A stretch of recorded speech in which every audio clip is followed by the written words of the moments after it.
आज के युग में संध्या वंदन, योग, ध्यान, तंत्र, ज्ञान, कर्म के अलावा भक्ति भी मुक्ति का एक मार्ग है। भक्ति भी कई प्रकार की होती है। इसमें श्रवण, भजन, कीर्तन, नाम जपस्मरण, मंत्र जप, पाद सेवन, अर्चन, वंदन, दास्य, सख्य, पूजा, आरती, प्रार्थना, सत्संग आदि शामिल है।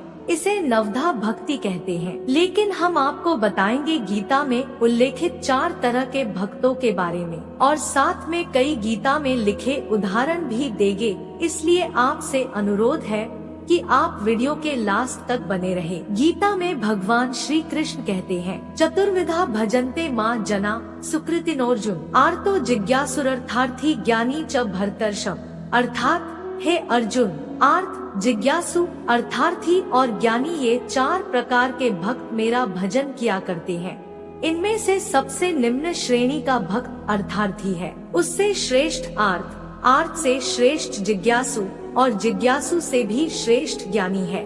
आर्त भक्त वह है जो शारीरिक कष्ट आ जाने पर या धन वैभव नष्ट होने पर अपना दुख दूर करने के लिए भगवान को पुकारता है। जिज्ञासु भक्त अपने शरीर के पोषण के लिए नहीं वरन संसार को अनित्य जानकर भगवान का तत्व जानने और उन्हें पाने के लिए भजन करता है। अर्थार्थी भक्त वह है जो भोग, ऐश्वर्य और सुख प्राप्त करने के लिए भगवान का भजन करता है। उसके लिए भोग पदार्थ व धन मुख्य होता है और भगवान का भजन गौण।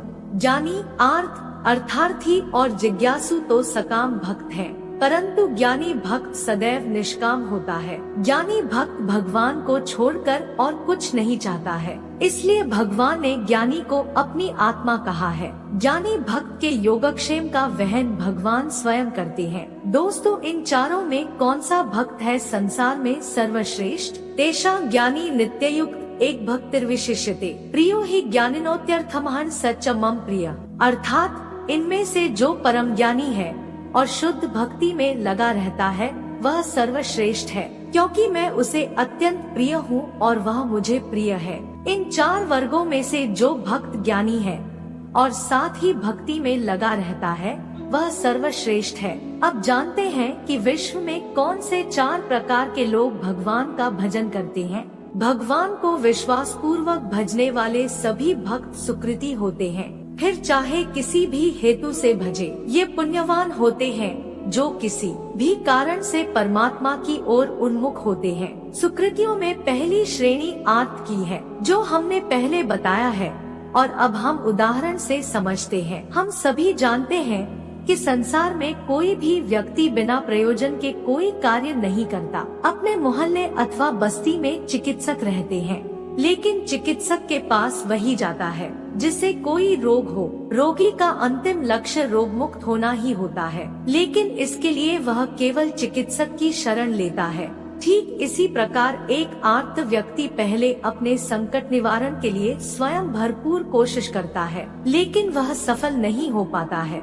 फिर वह अन्य लोगों की सहायता लेता है तो भी सफल नहीं हो पाता है। तब वह अंततः भगवान की शरण लेता है। जिस प्रकार रोग मुक्त होने के लिए रोगी चिकित्सक की शरण में जाता है, ठीक उसी प्रकार अपने दुख एवं कष्ट से मुक्त होने के लिए आर्त भक्त भगवान की शरण में जाता है। दोस्तों, भागवत महापुराण में गजेंद्र का दृष्टांत आर्त भक्त के रूप वर्णित है। एक बार सरोवर में एक बलवान ग्राह मगर ने गजेंद्र के पैर को पकड़ लिया। गजेंद्र ने विपत्ति में पड़कर अपनी शक्ति के अनुसार अपने को छुड़ाने की कोशिश की, पर छुड़ा न सका। अन्य हाथियों ने भी प्रयास किया तो भी गजेंद्र अपने पैर को छुड़ा न पाया।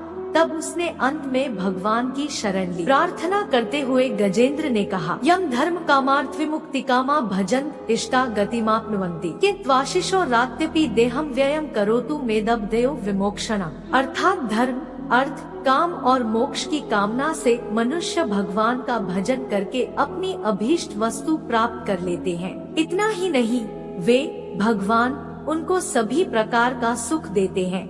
और अपने ही जैसा अविनाशी पार्षद शरीर भी देते हैं। वे ही परम दयालु प्रभु मेरा उद्धार करें। भगवान आर्त भक्त गजेंद्र को देखकर गरुड़ को छोड़कर कूद पड़े और कृपा करके गजेंद्र के साथ ही ग्राह को भी बड़ी शीघ्रता से सरोवर से बाहर निकाल लाए। फिर भगवान श्री हरि ने चक्र से ग्राह का मुंह फाड़ डाला और गजेंद्र को छुड़ा लिया। इसके बाद गजेंद्र को मोक्ष लाभ होता है। उसका गस शरीर गिर जाता है। वह ईश्वर के पार्षद के रूप में मुक्त हो जाता है। किसी भी कारण से प्रभु की शरण में जाना और भगवान का भजन करना सुकृति का लक्षण होता है। अब जानेंगे कि अर्थार्थी भक्त कौन होते हैं। स्त्री, पुरुष, धन, मान, प्रतिष्ठा, सुख आदि इस लोक के भोगों में से जिसके मन में एक की अथवा अनेक की कामना होती है, परंतु कामना पूर्ति के लिए जो केवल भगवान पर ही निर्भर रहता है और इस निमित्त जो श्रद्धा एवं विश्वास के साथ भगवान का भजन करता है,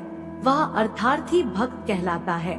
अर्थार्थी उस शिशु की तरह है जो माँ को छोड़कर और कुछ नहीं जानता। शिशु के चाह की सीमा नहीं होती, पर वह अपना सारा अभाव माँ को ही बताता है और जो कुछ भी चाहता है वह माँ से ही चाहता है। इसी प्रकार अर्थार्थी भक्त केवल भगवान से ही चाहता है। अर्थार्थी का सबसे अच्छा उदाहरण भक्त ध्रुव का है। एक बार राजा उत्तानपाद अपनी छोटी रानी सुरुचि के पुत्र उत्तम को गोद में बिठाकर प्यार कर रहे थे। तभी बड़ी रानी सुनीति का पुत्र ध्रुव भी गोद में आकर बैठना चाहा, परंतु राजा ने उसका स्वागत नहीं किया। इसका कारण यह था कि महाराज अपनी छोटी रानी को बहुत चाहते थे। छोटी रानी ने ध्रुव को कहा कि यदि तुझे राज सिंहासन की इच्छा है तो तपस्या करके परम पुरुष श्री नारायण की आराधना कर। तभी नारद मुनि वहां आए और उन्होंने ध्रुव को कहा, धर्मार्थ का मोक्षाख्यन यह इच्छे श्रेय आत्मन एकमेव हरेस तत्र कारणम पादसेवन। जिसे अपने लिए धर्म, अर्थ, काम और मोक्ष रूप पुरुषार्थ की अभिलाषा हो, उसके लिए उनकी प्राप्ति का उपाय एकमात्र श्रीहरि के चरणों का सेवन ही है। ध्रुव ने मधुबन में पहुंचकर नारद जी के उपदेश के अनुसार श्री नारायण की उपासना आरंभ कर दिया। गरुड़ पर चढ़कर भगवान अपने भक्त को दर्शन देने पहुँचे। प्रभु का दर्शन पाकर ध्रुव ने उन्हें दंडवत प्रणाम किया। दोस्तों बोलो जय श्री नारायण। दोस्तों अगर हमारे द्वारा दी गई जानकारी अच्छी लगी हो तो वीडियो को लाइक करें और अगर चैनल पर नए हो तो चैनल को सब्सक्राइब करें। पूरा वीडियो देखने के लिए धन्यवाद।